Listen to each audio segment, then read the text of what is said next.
merci à vous de nous recevoir.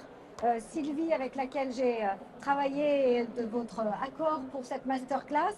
Je tiens vraiment à mettre en avant et mettre en valeur cette cuisine péruvienne qui est extrêmement riche, savoureuse, originale, différente du nord au sud du pays. Et donc j'ai choisi des gens de grande qualité pour représenter la cuisine péruvienne. Avant toute chose, je tiens à vous remercier Anne pour cette invitation. Me voilà un petit peu émue voilà, d'être là avec vous, parmi vous aujourd'hui, sur ce si bel événement. Donc je vais me présenter en quelques mots l'association Alzea. Elle a été créée par Madame Christine Drevet et cette même association est basée à Lyon. Cette association permet à des étudiants étrangers, des jeunes qui sont en formation d'art culinaire dans leur pays, près de 250 étudiants qui viennent en France, des étudiants qui viennent un peu des quatre coins du monde, puisque nous travaillons avec l'Argentine, le Brésil, l'Inde, le Cambodge, le Pérou, le Chili bientôt j'espère, voilà encore j'en passe, mais aussi également l'Afrique du Sud. Voilà, donc nous sommes ravis, toute l'équipe Alzea, donc qui est basée à Lyon. Voilà, ça leur tient vraiment à cœur à toute cette équipe de pouvoir donner cette opportunité à des jeunes de venir pendant 6 mois. Ici. Alors, est-ce qu'Andrés a une grosse voix? Oui, alors, allez-y. Bon, bonjour, je m'appelle Andrés.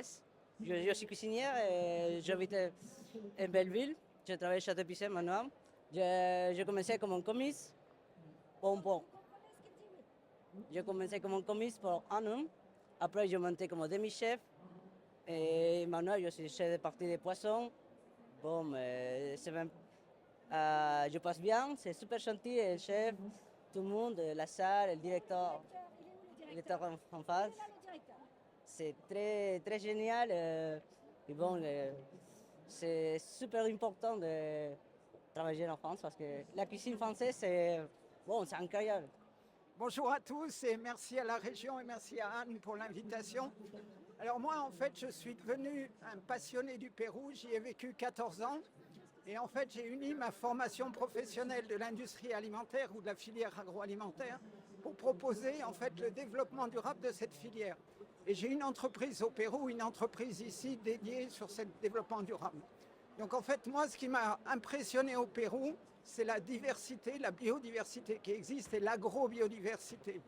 Et je suis convaincu qu'il y a beaucoup de produits qu'on ne connaît pas encore en France et qui seraient super intéressants à introduire dans la gastronomie péruvienne, puisqu'on a des chefs péruviens qui sont ici, mais aussi pour la filière agroalimentaire de transformation, en particulier sur les entreprises de la région Rhône-Alpes qui développent des nouveaux produits à base de légumineuses, par exemple.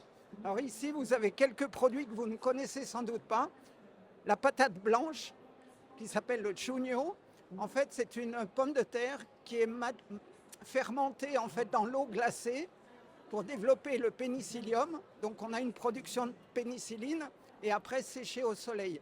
Et en fait, c'est une tradition très ancienne du Pérou et qui était utilisée pour la médecine en fait, des Incas parce qu'elle contient de la pénicilline. Et puis l'autre produit, c'est un des maïs qui existe au Pérou qui s'appelle la cancha, qu'on fait frire en fait dans de l'huile ou de la graisse et que l'on mange en fait pour accompagner. Quelle est votre recette préférée, Véronica? La recette préférée que depuis à peu près 15 ans, depuis que je suis en France, c'est les ceviches. Donc les ceviches dans toutes ses formes, en poisson cru, au thon rouge, du sashimi ou avec des saumons frais en fait. Moi, je fais le mélange avec pas mal de fruits, avec des oignons rouges, des citrons, du jusou également. Pourquoi? Parce que nous, on est mélangé avec la culture asiatique. Donc, du coup, on a un bon mélange entre le Pérou et le Japon. Bonjour, je vais vous présenter un jus de papaye. Donc, jus de papaye qui vient du Pérou.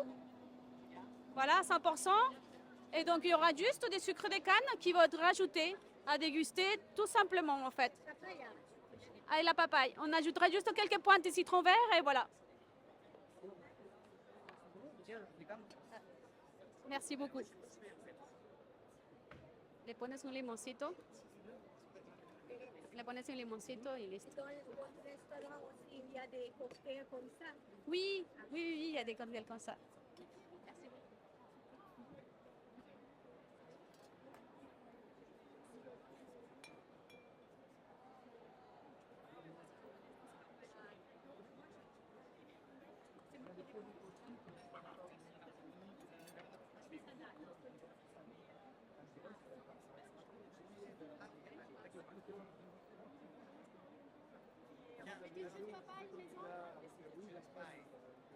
Donc, je suis avec Sylvie Marino, toujours à l'occasion de notre masterclass sur le stand de Auvergne-Rhône-Alpes Gourmand. Donc, Sylvie, dis-nous en quoi consiste ta mission toute l'année, notamment en ce moment, évidemment, plus spécialement, mais aussi toute l'année.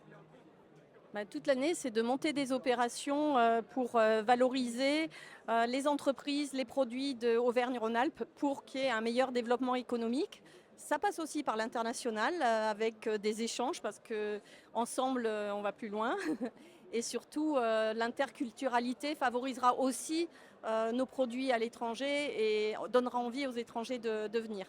On a des grosses actions comme le CIRA, où on organise effectivement le côté animation, croiser les cultures, mettre en valeur les produits, mais tout bêtement, organiser un stand collectif pour que les entreprises de la région se voient dans les meilleures conditions possibles, en négociant les espaces et en leur évitant tout le côté logistique, mais en les mettant en valeur. Je pense que c'est réussi.